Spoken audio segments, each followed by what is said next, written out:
Hey guys, আসসালামু আলাইকুম। বরাবরের মতো আজকে আবার একটা নতুন ভিডিও নিয়ে আসলাম। তো এই ভিডিওতে আমরা রুই মাছ রান্না করবো। রুই মাছ কিভাবে রান্না করে সেটা আপনাদের সাথে শেয়ার করবো। তো দেরি না করে চলুন ভিডিওটা শুরু করা যাক। তো বন্ধুরা, সবকিছু আগে এইভাবে রেডি করে নিতে হবে। তো মাছটা সুন্দরভাবে ধুয়ে রাখার পর আমরা কাজটা শুরু করব। আমাদের মাছগুলো সুন্দরভাবে ধুয়ে এইভাবে রেখে দিছে, তারপরে আমাদের রান্না শুরু হবে। তো আমাদের রান্না অলরেডি শুরু করে দিয়েছি। প্রথমে আমরা তেলের মধ্যে মাছগুলো ভেজে নেব।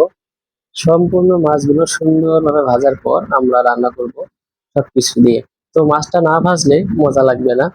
মাছ ভেজে খাওয়া আমাদের অভ্যাস, আমরা সবসময় মাছ ভেজেই খাই। তো যারা মাছ ভেজে খান না তাদের তো অন্যভাবে খাওয়ার অভ্যাস, যাদের যে নিয়মে খাওয়ার অভ্যাস আর কি। তো আমরা সবসময় মাছ ভেজেই খাই। তো বন্ধুরা, আমাদের মাছগুলো অলরেডি ভাজা শেষের দিকে। তো সুন্দরভাবে আমরা ভেজে নিচ্ছি, তা আপনারা দেখতে থাকুন আমরা মাছটা কিভাবে ভাজতেছি। মাছের সাইজ গুলো সুন্দর। তো বাজার থেকে মাছটা যখন কিনছি ওখানেই পিস করে নিছি। তো আমাদের মাছ বাসায় এসে বাছতে হয় না, কাটতে হয় না, সব বাজার থেকে করে আনা। তো সুন্দরভাবে আমাদের মাছগুলো ভাজা হলো। তো অলরেডি আমাদের আরো কিছু বাকি আছে।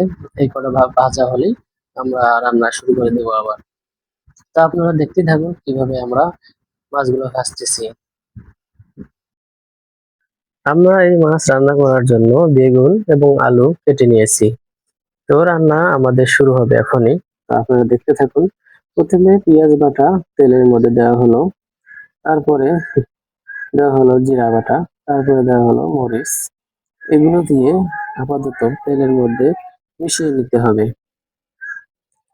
এগুলো সুন্দরভাবে মিশিয়ে নেওয়ার পর তারপরে দিতে হবে লবণ, তারপর দিতে হবে হলুদের গুঁড়া।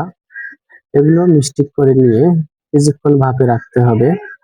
যখন একটু গরম ভাব আসবে তখন আমরা দেব শুকনো মরিচের ফাঁকি। তো আপনারা দেখতে থাকুন আমরা কিভাবে এটা রান্না করতেছি। কিছুক্ষণ এগুলো গরম করে নেওয়ার পরে যখন একটু গরম বেশি হয়ে উঠবে, নরম নরম মিষ্টি হয়ে যাবে সবগুলো, তারপরে এখানে আপনারা যে জিনিসটা মিশাল করতে চান, আলু বা বেগুন দিতে পারেন। তো আমরা এখন এখানে আলু দেব। আলুগুলো দেওয়ার পরে সুন্দরভাবে মিশিয়ে নিয়ে তারপর আমরা বেগুন দেব। তো বন্ধুরা, আপনারা যারা বাসার মধ্যে এইভাবে রান্না করতে চান, তো মাছের সাথে কেউ অনেক কিছুই মিশেল দেয়, আবার কেউ দেয় না। তো আমরা বেগুন এবং আলু দিছি যেন একটা অন্যরকম ফ্লেভার তৈরি হয়।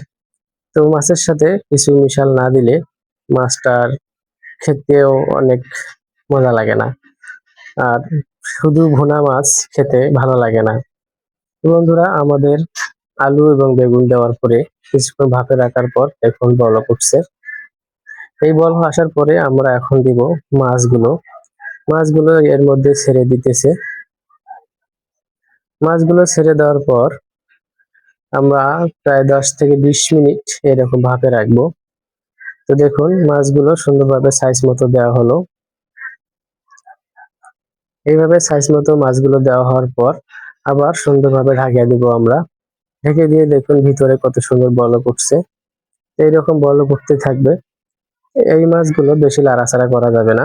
দেখুন আমি আপনাদের দেখাচ্ছি কত সুন্দর বলক আসছে এবং একটা কালার আসছে।